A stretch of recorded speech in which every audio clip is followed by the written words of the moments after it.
Pues todo nuestro reconocimiento. Y hablando justamente del ejército, como sabemos, se discute en la Cámara de Diputados la Ley de Seguridad Interior, por lo que me lanzo en este momento con un especialista en el tema de las Fuerzas Armadas, Juan Ibarrola. ¿Cómo estás, Juan? Qué gusto saludarte. Buenas tardes.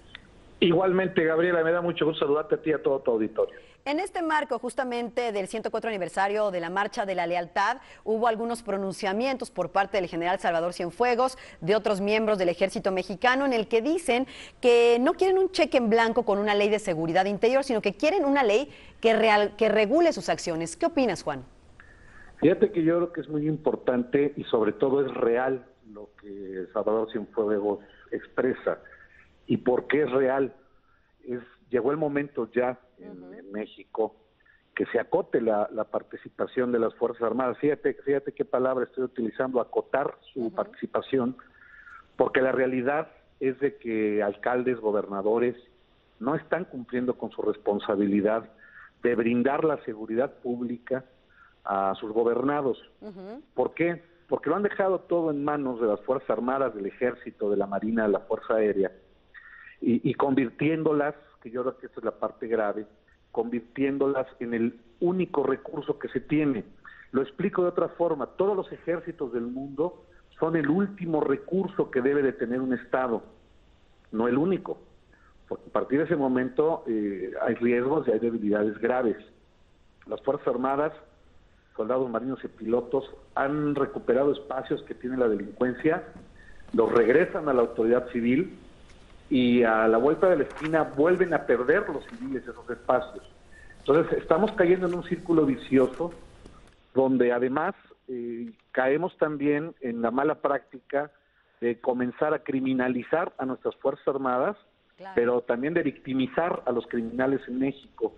Y yo creo que eso, como mexicanos, debemos entenderlo. Es necesaria y urgente una ley de seguridad interior que acote esa participación de Fuerzas Armadas, pero que responsabilice a las autoridades civiles para que cumplan su deber como debe ser. Fíjate qué importante lo que estás diciendo, esta frase que me dices, criminalizar a los militares y victimizar a los delincuentes o al crimen organizado. Qué grave de caer en una situación como esta, ¿no, Juan? El país que lo hace, Gaby, se degrada completamente. Como sociedad nos degradamos ante ello, porque no estamos dejando una verdadera defensa en materia de seguridad pública, interior, y en un determinado momento también de seguridad nacional. ¿Por qué? Porque los criminales saben, y ahora con este nuevo esquema el jurídico que está viviendo el país, definitivamente son muy poderosos los criminales ante los juzgados y muy vulnerables las Fuerzas Armadas, la Policía Federal, también sumo a la Policía Federal, que está haciendo una buena labor, una gran labor en este momento. Sin embargo, están siendo vulnerables a ese hecho de que se les criminalice, de que se les acuse solamente de violación de derechos humanos, cuando en la realidad estadística del día a día no es así. No tenemos unas Fuerzas Armadas o una Policía Federal que viole sistemáticamente derechos humanos. Quienes violan derechos humanos en este país son los criminales.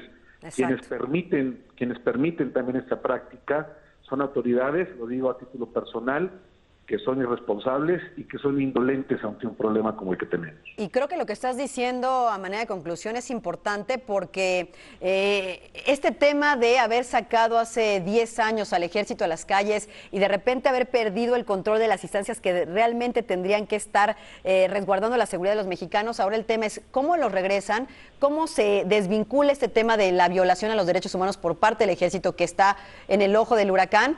Pero ¿cómo sustituyes una seguridad que tú comenzabas esta conversación diciendo no está siendo llevada a cabo por quien les toca, ¿no? Por los gobernadores, por los alcaldes, por los municipios, etcétera, ¿no?